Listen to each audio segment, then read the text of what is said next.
Futures and options on futures trading involve substantial risk and is not a suitable investment for all types of investors. Past results are not necessarily indicative of future results. When I use the word I in this video, it refers to what I teach in my charting course or what I author in my twice daily oral and written updates. Prices shown on charts and quote boards are in real time and take into account all known activity up to this point in time. And if you'd like to read more of this disclaimer, simply hit the pause key on your video player. Well, good day, everyone. I'm Rapstein, and here we are on one wild, depressing Monday, and this is the 11th of July, 2011. You know, looks like the world is just determined to put us back into some real serious problems. It doesn't really start in the U.S. It starts in Europe. You know, this deal of bailing Greece out, now you've got Germany and France wanting private investors to share in the loss. Well, it's creating the credit markets with a lot of uncertainty, and now they're starting to question the whole deal. So Greek debt is jumping, went up almost a point today, a full point in the two-year yields. Then I'm looking at what's going on in Portugal, Italy, and Spain, and all of them are rocketing up again. So interest rates are climbing there. Then in the U.S., we've got what I like to call political football, nonsense, politics, whatever you want to call it, going on. Do they resolve the debt ceiling issue? Do they resolve the budget is really the bigger issue? And is there going to be any give and take? And right now it's all posturing. Everybody's got, if you will, behind them so much baggage that they have to bring forward that maybe even what they want to settle they can't in certain ways, and it's playing havoc with the markets. Stock market had a pretty good drop today. Certainly not a trend change in the market. A drop in the market. That's what it is. I'm more surprised that people are trying to buy U.S. debt as a safe haven. Guys, we may not be able to pay our bills. No, that's not right. If you read today and watched CNBC and read the newswires, we will be able to pay our bills. We won't have any of the social programs or anything. We do have enough money to meet our debt obligations. This is all a joke. Our joke. It's very unfortunate, and there has to be a compromise. That's my point. It's give and take on everybody's part. Certainly the jet exemption is gone. I think you'd all agree. They've made that point. That's going to be gone. That's what I think, at least. In the copper, you're getting the silver and copper responding as industrial metals in this break, and the gold acting as the safe haven play as the dollar soars, which is a joke. I mean, the dollar, we got plenty of problems at the expense of the euro because this European debt deal is coming unglued. Let's take a look at gold and get an idea of where we're at. And before we get too far, the important thing to understand is gold made its peak at the beginning of May and its bottom in the first 5 days. And it has traded in this trading range within that ever since then.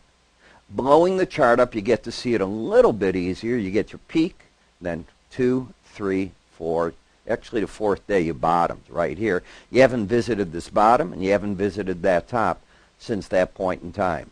Certainly the market rallied and rocketed as of today, as you can see. Now, it won't close this high because it wasn't up there at 12:30 Chicago time, but it gives you an idea where the last prices are. And this brown line I'm putting over the chart, it's called a swing line, and it gives you an idea if you're trending. And I say that while the gold has got a V bottom, it's not necessarily a real trend. What do I mean by that? A trend is defined as higher highs and higher lows in an uptrend and lower highs and lower lows in a downtrend. Back here, you were making higher highs and higher lows.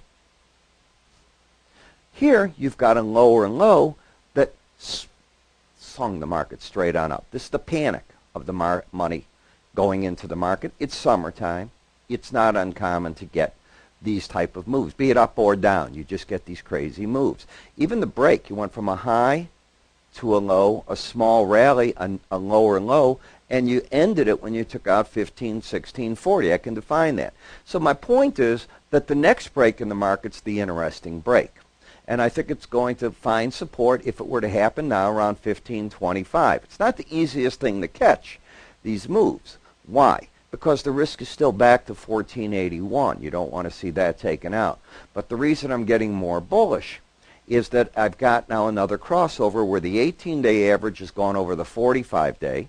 I can see support coming in between 15.2560 and 15.23.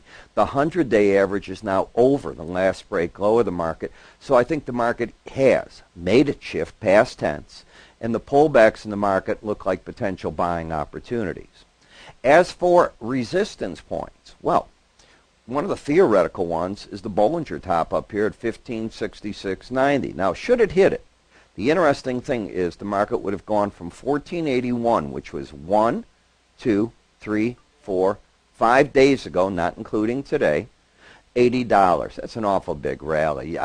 If that's what you want to buy and put a stop under there, fine. I certainly couldn't in good faith tell you that, and I am a gold bull. This has just been a hard market to trade. In terms of the momentum of the market, it's overbought. Your stochastic study's up to 80. So it's got everything going for it. It's got Europe. It's got sovereign debt issues. It's got the U.S. debt issue going for it. All the arguments, and it appears that we're once again getting to one of these points where what do you do? Because if the economies of the world are going back into a recession because of all this, well, this is probably the market you want to own. Just something you got to think about. The silver market is not the same type of market. The silver market has been caught basically in big sideways action, but not too far different in terms of when it made its high, which was actually in April, then came down. I'll just show my arm here. I'm right over here. And it's traded within this range ever since then. This is called a very, very narrow Bollinger Band. And the longer a band goes like this, the more power builds in it. Just think of steam building behind from here, and it's bottlenecking up. It's going to explode one way or the other. Right now the market is overbought. The trend is up. You've got higher highs, and you have higher lows, even unlike silver. The support is the 18-day average, as I'm reading it, at 35.36.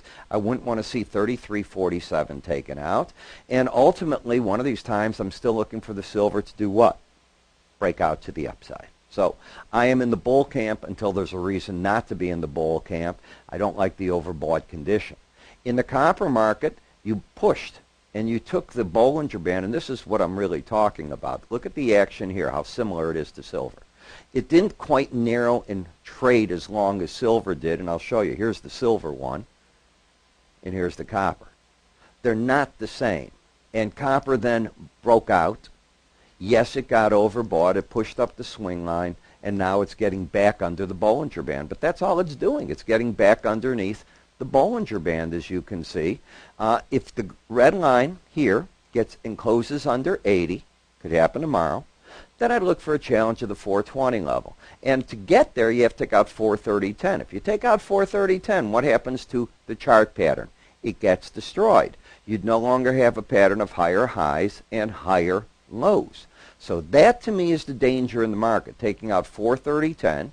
Today, the market saw 433.50, held up okay, and still has the embedded stochastic. Until the trend is over, it's not over. It's bullish.